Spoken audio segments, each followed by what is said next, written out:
The Hell Screen. By Ryūnosuke Akutagawa.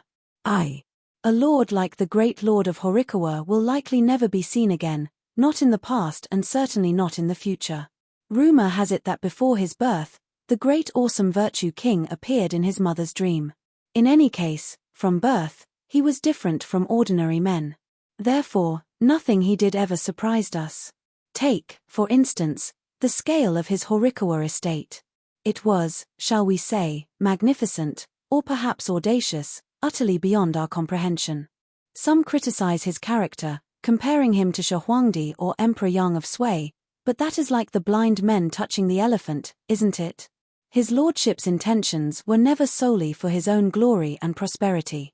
Rather, he considered the well-being of even the lowest of his people, sharing in the joys and sorrows of the realm. He possessed, so to speak, a magnanimity that embraced the world. That's why, even when encountering the night parade of 100 demons at Nihō-omiya, he remained unperturbed.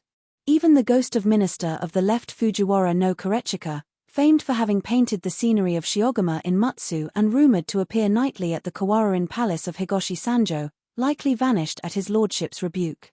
Such was his authority that the men and women, young and old, of the capital revered him as a reincarnation of a regent. There was even an instance when the ox pulling his carriage broke free on his return from the plum blossom banquet, injuring an old man passing by. The old man, clasping his hands together, declared himself fortunate to have been struck by the lord's ox. Thus, throughout his lordship's life, numerous incidents occurred that have become legendary.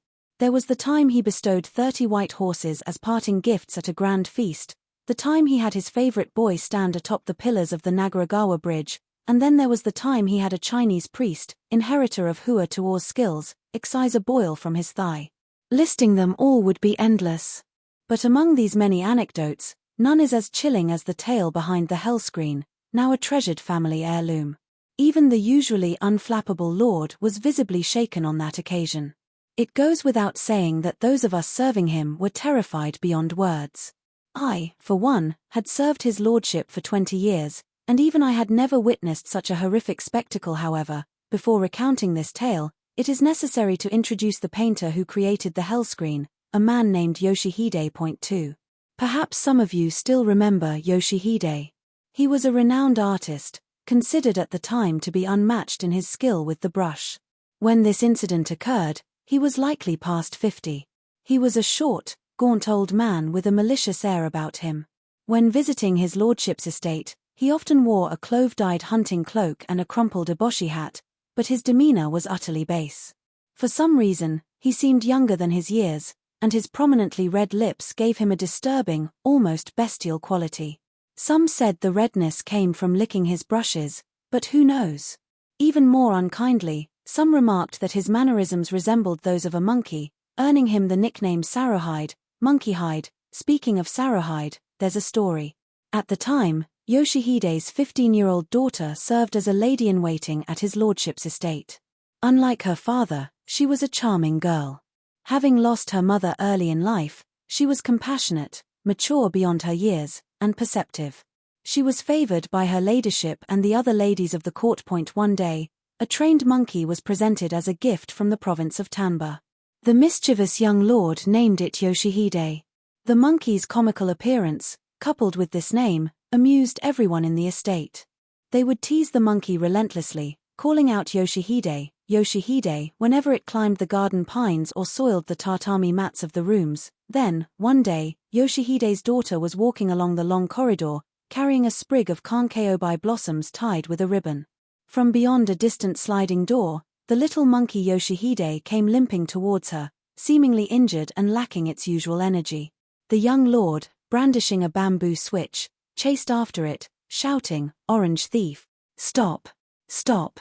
Yoshihide's daughter hesitated for a moment, but as the monkey reached her, clinging to the hem of her skirt and whimpering piteously, compassion overwhelmed her. Holding the blossoms aloft in one hand and gently lifting her purple-scented robe with the other, she shielded the monkey and bowed before the young lord. "Please forgive it, your lordship. It's only an animal," she said in a calm voice. The young lord, flushed with excitement, stamped his foot several times and said, "Why are you protecting it? That monkey is an orange thief. It's only an animal." the daughter repeated, then smiled sadly. Besides, when you call it Yoshihide, it feels as though my father is being scolded. I can't bear to watch. She spoke with unexpected boldness. Even the young lord was moved. Is that so? If you're pleading for your father's sake, I'll pardon it. He threw down the switch and returned to the sliding door from which he had emerged. 3. Yoshihide's daughter and the monkey became close companions after this incident. She tied a golden bell, a gift from the princess, to a crimson cord and placed it around the monkey's neck. The monkey, in return, rarely left her side. Once, when she was bedridden with a cold, the monkey sat by her pillow, its face seemingly anxious, nervously chewing its nails. Curiously, no one teased the monkey anymore. On the contrary, everyone began to dote on it. Even the young lord would occasionally toss it persimmons and chestnuts. He was said to have been furious when one of his attendants kicked the monkey. It was after hearing of this incident that his lordship specifically requested Yoshihide's daughter to bring the monkey before him. He had also naturally heard of her affection for the monkey, a filial child. I commend you, he said, rewarding her with a crimson underrobe. The monkey, mimicking its mistress, solemnly accepted the robe, further delighting his lordship. Therefore, his lordship's favor towards Yoshihide's daughter stemmed from his admiration for her filial piety and compassion, not, as rumors suggested, from any romantic interest. While such rumors had a basis, as I will explain later, it is important to understand that his lordship was not one to develop feelings for the daughter of a mere painter, however beautiful she may be. Yoshihide's daughter, having received this honor, continued her duties without attracting the jealousy of the other ladies-in-waiting, thanks to her thoughtful nature.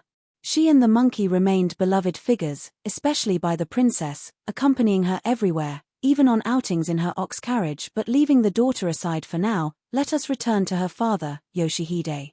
While the monkey had quickly gained everyone's affection, Yoshihide remained disliked and continued to be mocked with the nickname Saruhide. This dislike extended beyond the estate. The abbot of Yokawa Temple, for example, would pale with anger at the mere mention of Yoshihide's name, though this was said to be because Yoshihide had caricatured the abbot's conduct, a rumor, of course, and unlikely to be true. In any case, everyone had something negative to say about the man. The only exceptions were a few fellow painters and those who knew his art but not the man himself. However, Yoshihide's unpopularity wasn't solely due to his appearance. He possessed several unpleasant traits that made him deserving of the disdain he received. 4. He was stingy, greedy, shameless, lazy, and avaricious. Above all, he was arrogant and haughty, constantly boasting of being the greatest painter in Japan. His arrogance wasn't limited to painting. He ridiculed social customs and traditions, dismissing everything as foolish. One of his longtime apprentices recounted an incident where a renowned shaman at the Higeki shrine was possessed by a spirit and delivered a chilling oracle. Yoshihide, seemingly deaf to the spiritual pronouncements, diligently sketched the shaman's fearsome expression with his brush and ink. In his eyes, even a divine curse was likely nothing more than a child's trick. Thus, when painting Kishouten, he would depict the face of a base puppet. When painting Fudo-Mayo, he would portray the figure of a rogue vagrant. He committed various sacrilegious acts. When confronted, he would scoff, saying, "The gods and Buddhas I paint would never punish me. That's preposterous." Even his apprentices were appalled, and some, fearing divine retribution, quickly left his service. In short, he was, to put it mildly, an arrogant fool. He believed himself to be the greatest man alive. It goes without saying how highly Yoshihide regarded his artistic abilities. Even his painting style, his brushwork and coloring, differed drastically from other artists. His rivals dismissed him as a charlatan. They pointed out that paintings by masters like Kawanari or Kanaroka were associated with elegant tales, plum blossoms on sliding doors emitting fragrance on moonlit nights, or figures in folding screens playing audible flutes. Yoshihide's paintings, however, were always accompanied by disturbing rumors. For example, it was said that if one passed beneath the gates of Ryūnosuke Temple at night, where he had painted a depiction of the 5 paths of reincarnation, one could hear the sighs and sobs of celestial beings. Some even claimed to smell the stench of decay. Then there were the portraits he painted of the ladies-in-waiting at his lordship's request. It was rumored that every woman he portrayed fell ill and died within 3 years, their souls seemingly drained. His detractors claimed this was evidence of his perverse artistic practices. However, being the contrarian he was, Yoshihide took pride in such rumors. Once, his lordship jokingly remarked, "You seem to have a fondness for ugliness." Yoshihide, with a disturbing grin that belied his age, replied haughtily, "Indeed, your lordship. Mediocre painters cannot comprehend the beauty of the ugly." How dare he speak so insolently in the presence of his lordship, even if he was the greatest painter in the land? It's no wonder his apprentice secretly nicknamed him Chira Eiju, after a legendary Chinese Tengu, mocking his arrogance. Yet even this Yoshihide, this perverse and incorrigible scoundrel, possessed a single redeeming human quality, his love for his daughter. Yoshihide doted on his daughter, the young lady-in-waiting, with a near-maniacal affection. As mentioned earlier, she was a kind and devoted daughter, but his paternal love was no less intense. Despite never having donated to a temple or charitable cause, he spared no expense on her clothing and hair ornaments, a seemingly unbelievable generosity. However, his love was possessive. He harbored no thoughts of finding her a suitable husband. On the contrary, he would likely have hired thugs to assault anyone who dared to approach her with ill intentions. Therefore, when she entered service at his lordship's estate, he was deeply displeased and appeared tormented whenever he visited. The rumor that his lordship, captivated by her beauty, had forced her into service despite her father's objections, likely stemmed from witnessing his distress. While the rumor was false, Yoshihide constantly prayed for his daughter's return. Once, commissioned by his lordship to paint a child Manjusri, he depicted the face of his lordship's favorite boy.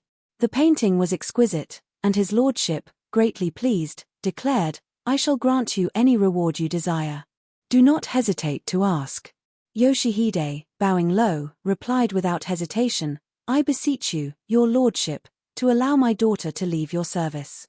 In any other household, such a request might be conceivable, but to ask his lordship of Horikawa, however much he loved his daughter, to dismiss her from service was incredibly audacious.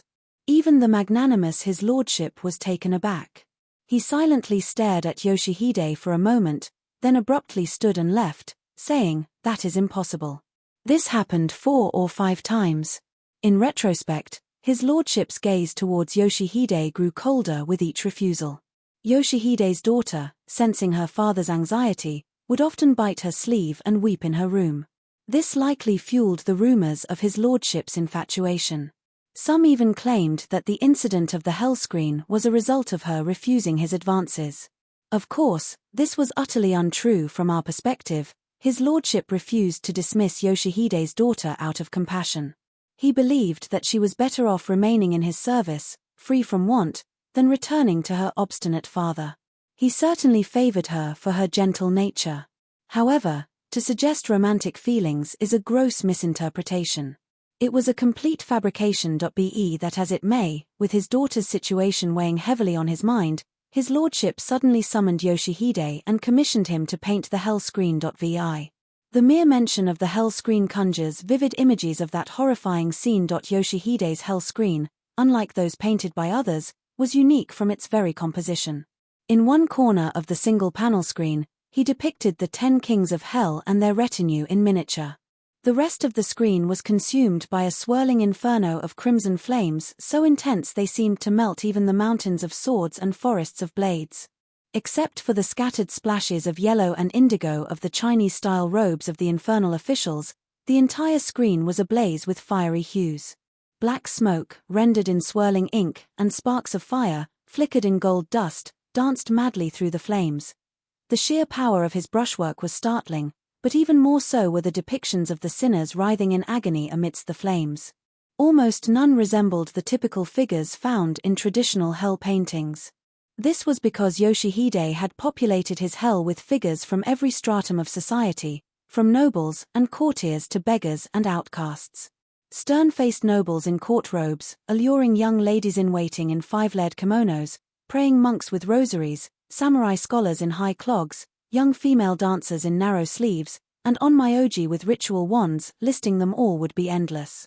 These figures, engulfed in fire and smoke, tormented by the ox-headed and horse-headed guardians of hell, scattered like leaves in a gale, fleeing in all directions. A woman, her hair entangled in a steel trident, her limbs contorted like a spider's, might have been a shaman. A man, impaled on a spear, hanging upside down like a bat, was likely a provincial governor. Others were whipped with iron rods, crushed beneath massive stones, seized by monstrous birds, or devoured by venomous dragons. The torments were as varied as the sinners themselves. Particularly striking was a single ox carriage plummeting from the sky, barely grazing the jagged peaks of the Sword Mountains, the branches of which were also impaled with countless writhing figures. Inside the carriage, its curtains billowing in the infernal winds, a woman dressed in the finery of a high-ranking lady-in-waiting, her long black hair streaming in the flames, writhed in agony, her white neck arched back. The woman's figure, the burning carriage, everything conveyed the suffering of the fiery hell. The horror of the entire scene converged upon this single figure. The viewer could almost hear her screams. It was a masterpiece of chilling realism. This was it, the reason behind that horrific event. How else could Yoshihide, however skilled, have depicted the torments of hell so vividly? He paid a terrible price for completing this screen, sacrificing even his own life. This painted hell was, in a way, the very hell into which Yoshihide, the greatest painter of Japan, would eventually descend. In my haste to describe the extraordinary hell screen, I may have jumped ahead in the story. Let us return to Yoshihide after he received the commission from his lordship. 7. For 5 or 6 months, Yoshihide vanished from the estate, devoting himself entirely to the hell screen. It was strange that such a doting father would ignore his daughter completely once engrossed in his work. According to his apprentice, he became like a man possessed when he worked. Indeed, rumors circulated that Yoshihide's artistic prowess was due to a pact with the great god of fortune. It was said that if one peered into his studio while he worked, one could see shadowy fox spirits, not just one, but many, gathered around him. Thus, once he took up his brush, he forgot everything but his painting. He would shut himself in his studio day and night, rarely seeing the light of day, especially while working on the hell screen. This wasn't simply a matter of him mixing secret pigments under the lamplight in a darkened room, or dressing his apprentices in various costumes to meticulously sketch their poses. Such eccentricities were common for him, even when not working on the hell screen. When he painted the 5 paths of reincarnation for Ryūnosuke Temple, he calmly sat before corpses in the street, sketching their decaying faces and limbs with painstaking detail, a sight that would make ordinary people avert their gaze. So, what was so different about his work on the hell screen?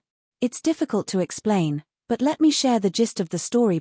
One of Yoshihide's apprentices, the same one mentioned earlier, was preparing pigments when his master approached him and said, "I'm going to take a nap. I've been having bad dreams lately." This wasn't unusual, so the apprentice simply replied, "Is that so?" without stopping his work. However, Yoshihide, with an uncharacteristic sadness, continued, "Would you mind sitting by my pillow while I sleep?" The apprentice found it odd that his master was bothered by dreams but agreed readily. Yoshihide, still seeming anxious, added, "Come to the inner room then. And if the other apprentices come, don't let them disturb my sleep." The inner room was his studio. That day, the doors were shut tight, a lamp dimly lit the room, and the unfinished hell screen, with only its preliminary sketches done in burnt ink, stood around the walls. Yoshihide lay down, resting his head on his arm, and quickly fell asleep, like a man exhausted.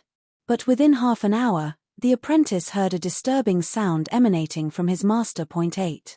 It started as a mumbling, then gradually formed into words, like the groans of a drowning man. "What? You want me to come? Where to? To hell? To the fiery hell. Who are you? Who are you? Who do you think you are?" The apprentice stopped grinding pigments and fearfully peered at his master's face. His wrinkled face was pale and drenched in sweat. His parched lips were parted, revealing his sparse teeth. Something moved rapidly inside his mouth, like a string being pulled. It was his tongue. The disjointed words were coming from it. "Who do you think you are? Oh, it's you. I thought it would be you. What? You've come for me. So come on then. Come to hell, in hell, in hell, my daughter awaits." At that moment, the apprentice felt a chill, as if a hazy, grotesque shadow had drifted across the hell screen. He quickly shook his master awake, but Yoshihide continued to mumble in his dream, his eyes still closed. The apprentice then splashed water from a brushwasher onto Yoshihide's face. She awaits, so come in this carriage, come to hell in this carriage. The words turned into a strangled groan, and Yoshihide finally opened his eyes, bolting upright as if pricked by a needle. The grotesque shadows from his dream still lingered in his vision. For a while, he stared blankly at the ceiling, his mouth agape, his eyes filled with terror. Finally, regaining his composure, he said casually, "You may leave now," as if nothing had happened. The apprentice, accustomed to being scolded at such moments, quickly left the studio. He later said that seeing the bright daylight outside felt like waking from a nightmare. This, however, was a relatively mild incident. A month later, another apprentice was summoned to the inner room. Yoshihide sat under the lamplight, chewing on his brush. Suddenly, he turned to the apprentice and said, "Do me a favor and take off your clothes." This wasn't an unusual request, so the apprentice undressed. Yoshihide, grimacing strangely, said, "I want to see someone bound in chains. Would you mind letting me tie you up for a while?" He showed no trace of sympathy. He produced a thin iron chain and, with almost predatory swiftness, pounced on the apprentice, twisting his arms behind his back and binding them tightly. He yanked the chain sharply, and the apprentice, caught off guard, crashed to the floor with a thud. 9. The apprentice lay sprawled on the floor like an overturned sake jar, his limbs contorted, only his head able to move.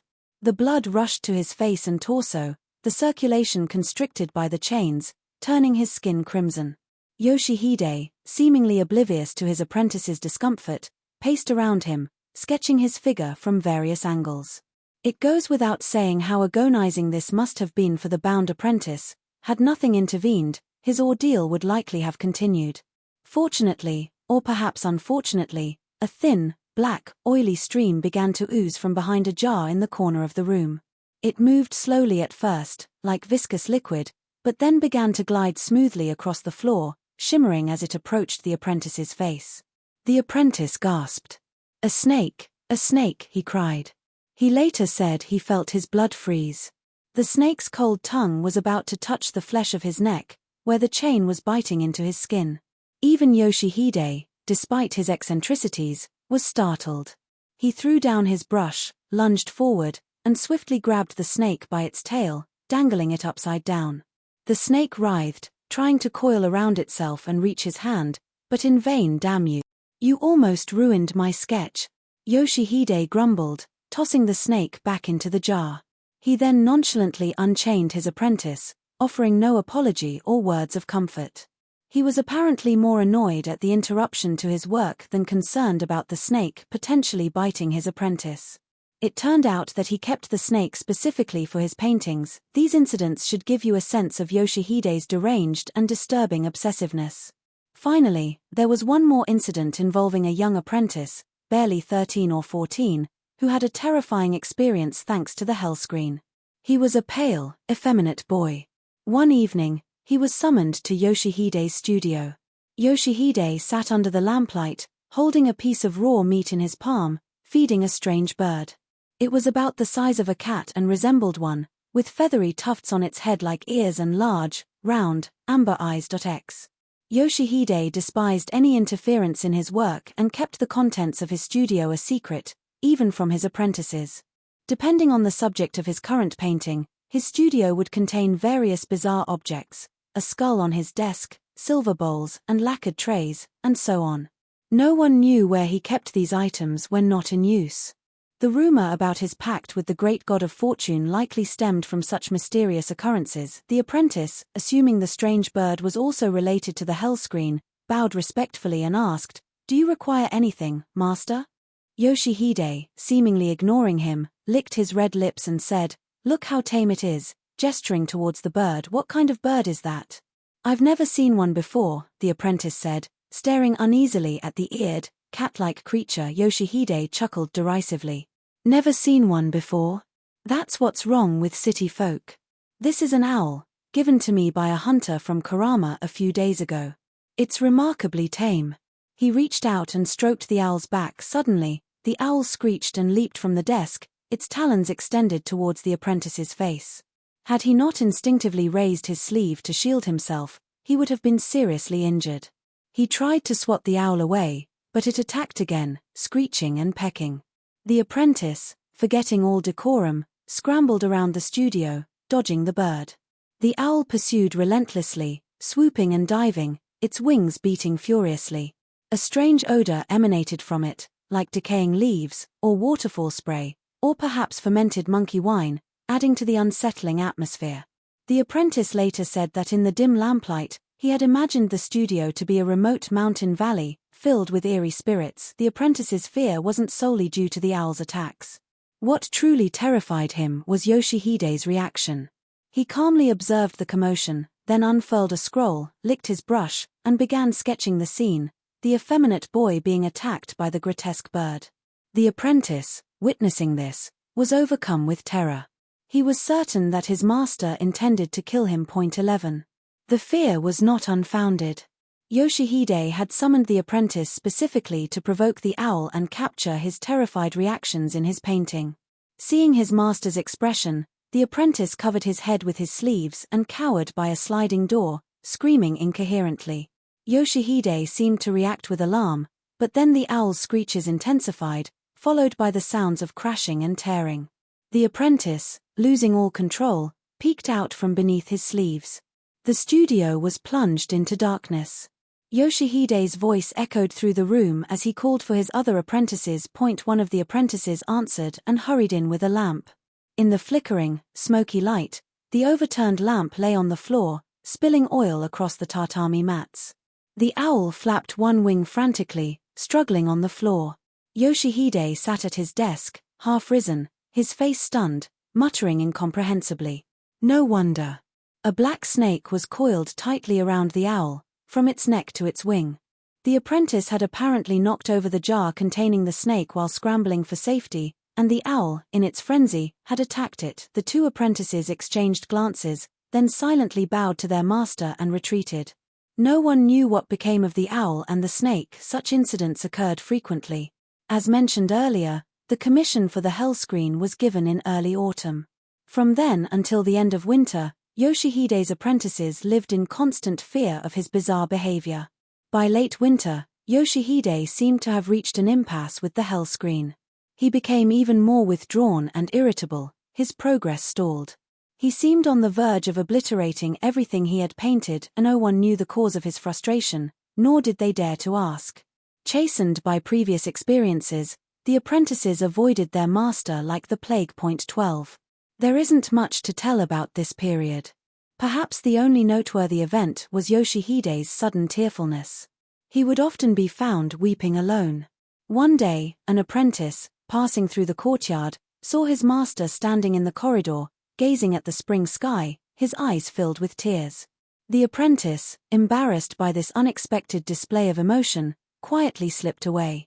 It was strange that this arrogant man, who had unflinchingly sketched roadside corpses for his 5 paths of reincarnation, would weep like a child over a painting. While Yoshihide was thus consumed by his work, his daughter became increasingly melancholic. Even we noticed her suppressed tears. Her usual sadness was amplified, her eyes shadowed with dark circles under her long lashes. Initially, it was attributed to worry for her father or perhaps lovesickness. However, rumors began to spread that his lordship was pressing his affections on her. After that, people stopped talking about her as if they had forgotten her existence. It was around this time, late one night, that I was walking alone along the corridor when the monkey, Yoshihide, suddenly appeared and began tugging at the hem of my trousers. It was a warm night, bathed in the faint, plum-scented moonlight. In the dim light, I could see the monkey baring its white teeth, its nose wrinkled in a frantic grimace, chattering incessantly. Annoyed by the monkey and concerned about my new trousers, I initially tried to kick it away and continue on my way. However, I recalled the incident of the attendant who had incurred the young lord's displeasure by scolding the monkey. Besides, the monkey's behavior seemed unusually urgent. I decided to follow its lead, allowing it to pull me along for several yards. The corridor turned, revealing a view of the moonlit pond shimmering beyond the graceful pine trees. It was then that I heard the sounds of a struggle coming from a nearby room. The sounds were hurried, yet strangely muffled. The surroundings were otherwise silent, save for the splashing of fish in the pond. I stopped and, anticipating trouble, cautiously approached the sliding door of the room from which the sounds emanated. 13. The monkey, apparently impatient with my hesitation, leaped onto my shoulder, chattering frantically. Startled, I recoiled, trying to avoid its claws.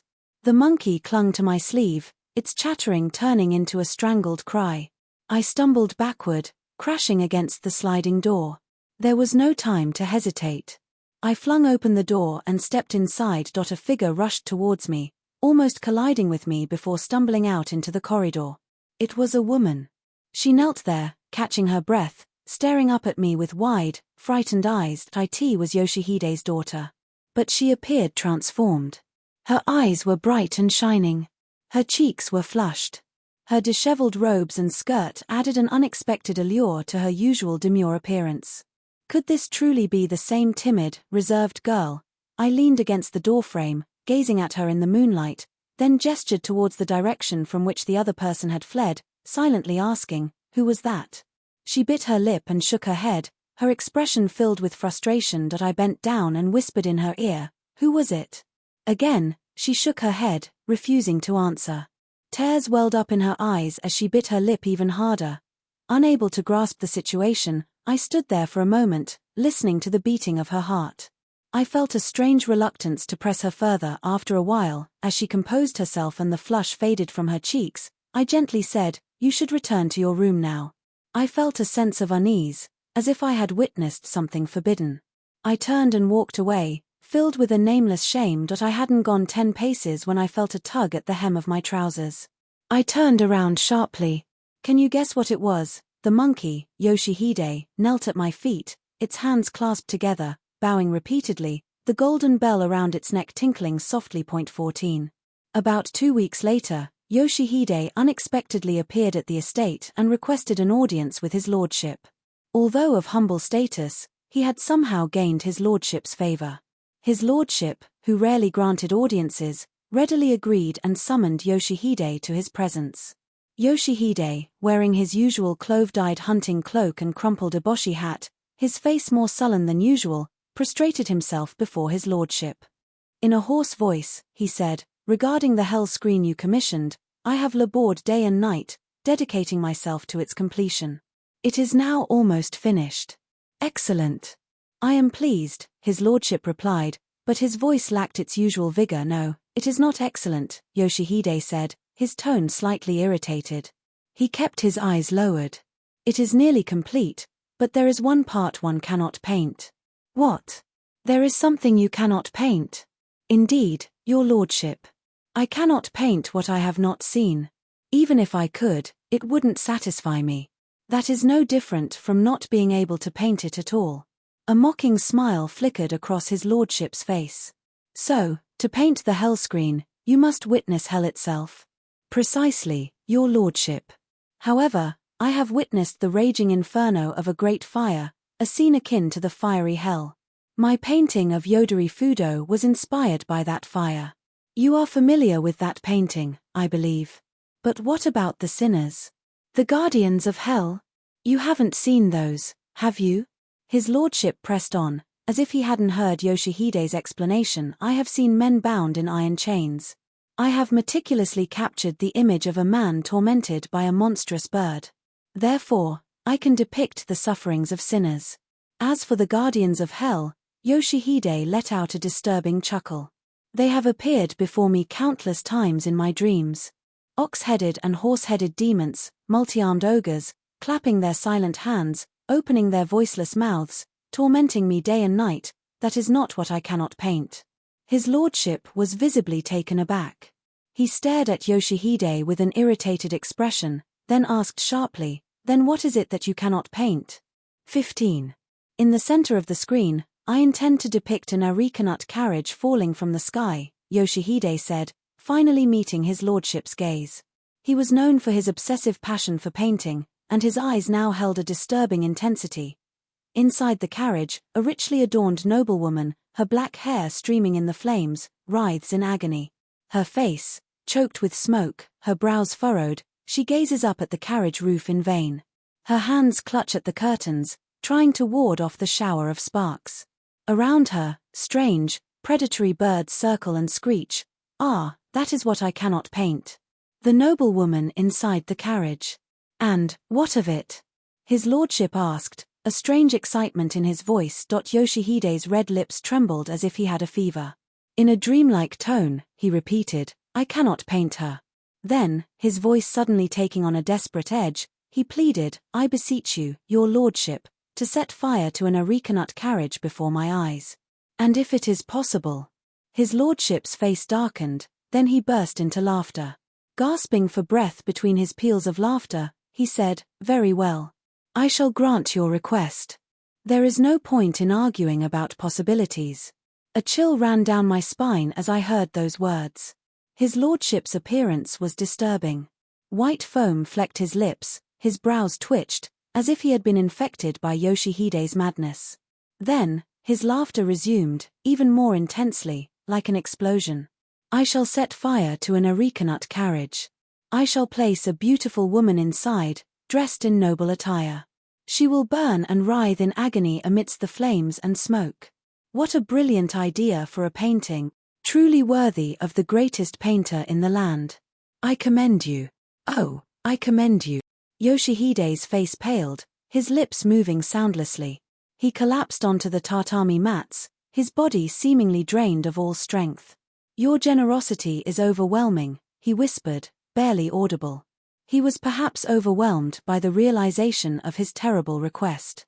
For the first time, I felt a pang of pity for Yoshihide. 16. A few nights later, his lordship fulfilled his promise, summoning Yoshihide to witness the burning of an arecanut carriage.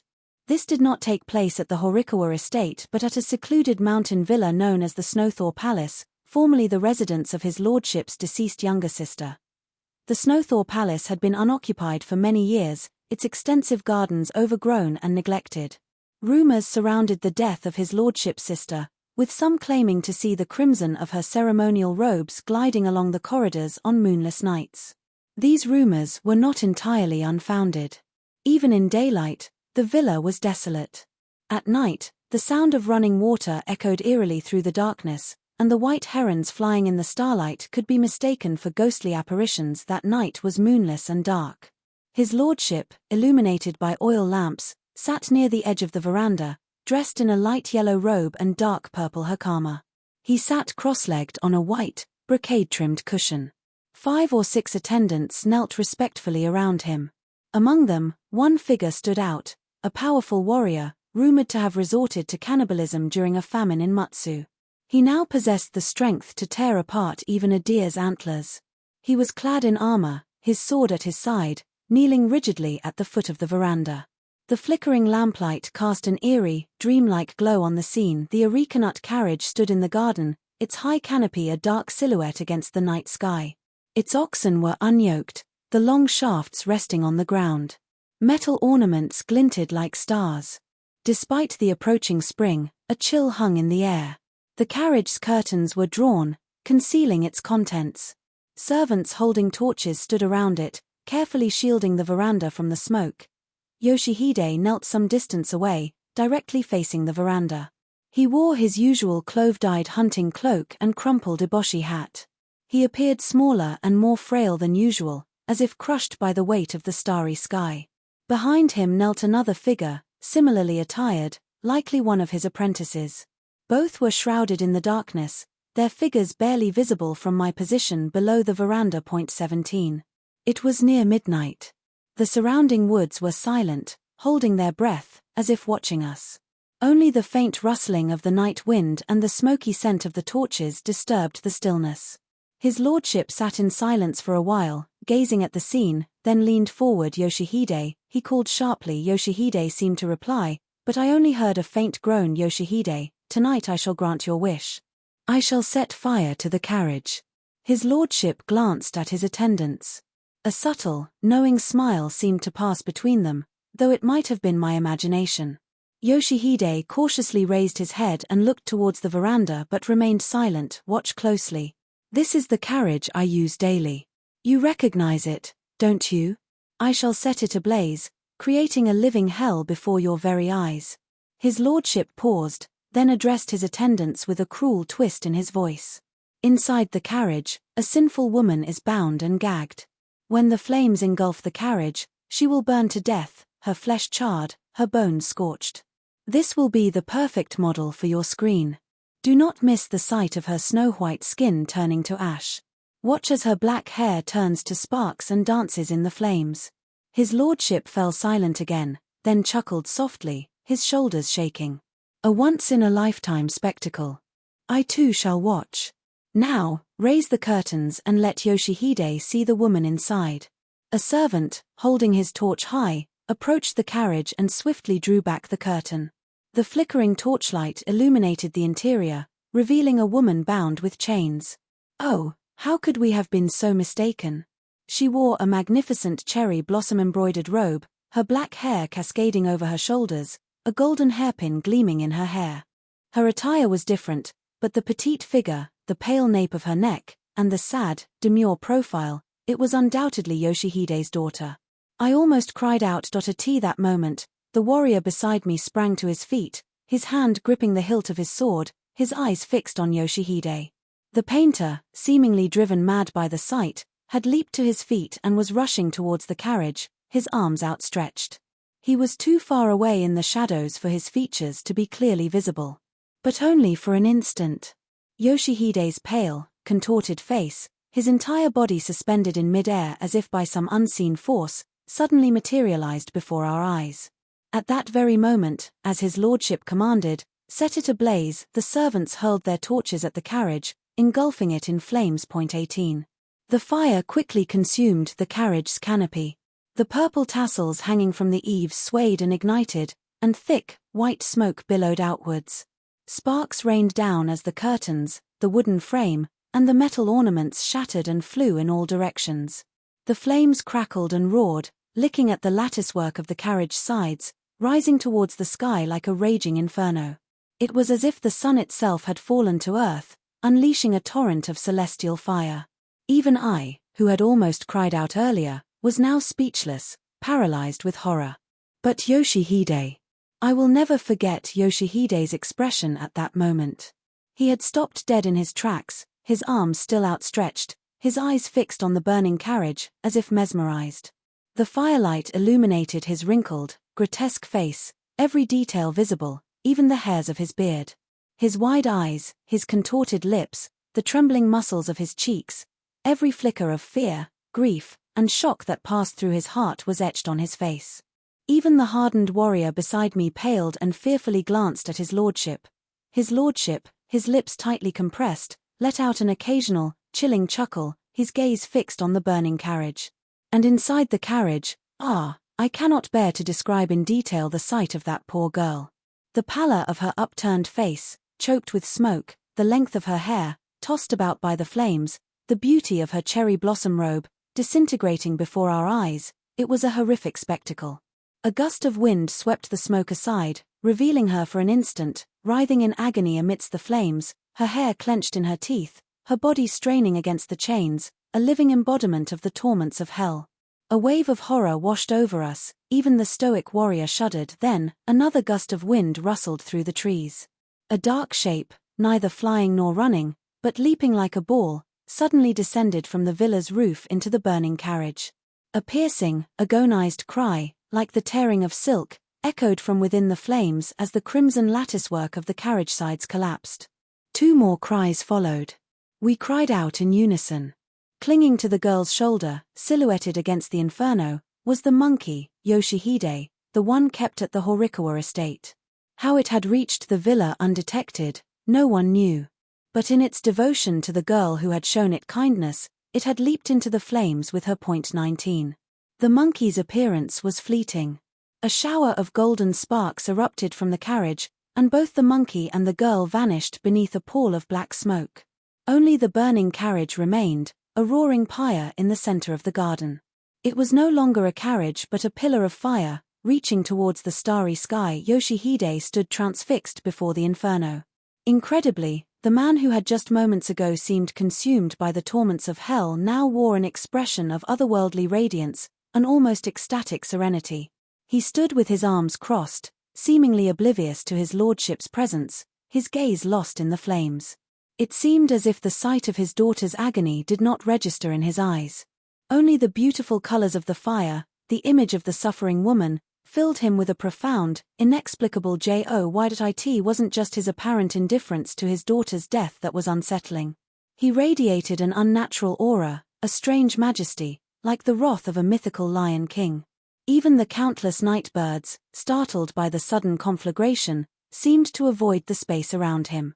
Perhaps even the unthinking birds sensed the invisible aura of power that surrounded him. Even the servants, holding their breath, were filled with an odd sense of awe, their eyes fixed on Yoshihide as if he were an enlightened Buddha. The roaring fire, Yoshihide lost in contemplation, it was a scene of both horror and strange beauty. Only his lordship on the veranda seemed unaffected, his face pale, foam still flecking his lips, his hands gripping his purple hakama, his breath coming in ragged gasps, like a thirsty beast. XX. The story of how his lordship set fire to the carriage at the Snowthaw Palace spread quickly, sparking various interpretations. The first question was why he had burned Yoshihide's daughter. The most common rumor was that it was an act of revenge for unrequited love. However, his lordship's true intention was to punish Yoshihide's twisted obsession, his willingness to sacrifice even his own daughter for the sake of his art. I personally heard his lordship say as much. Then there was Yoshihide's reaction, his apparent indifference to his daughter's death. He was condemned as a heartless monster, devoid of all human compassion. The abbot of Yokawa Temple, among others, supported this view, declaring that even the most skilled artist was destined for hell if he lacked basic human decency. A month later, the hell screen was finally completed. Yoshihide presented it to his lordship. The abbot was also present. Upon seeing the screen, the sheer terror of the inferno depicted within stunned even him. He, who had previously glared at Yoshihide with disapproval, now slapped his knee and exclaimed, "Extraordinary."